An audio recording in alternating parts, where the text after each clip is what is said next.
كان العالم كله او الدول في واقطارها في مشرق الارض ومغربها نقطة في التاريخ او نقطة على خارطة التاريخ، فالتاريخ كله نقطة في تاريخ العراق.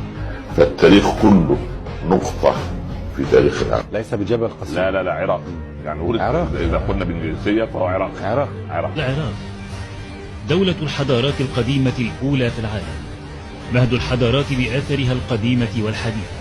العراق هو بلد ميلاد النبي إبراهيم، وأرض لكثير من الأنبياء مثل يونس والعزير وناحوم ونوح وهود وصالح وذو الكفل وسليمان وأيوب، وفيه كذلك أضرحة الأنبياء دانيال وحزقيال ويونس بحسب اعتقادات اليهود والمسيحيين والمسلمين.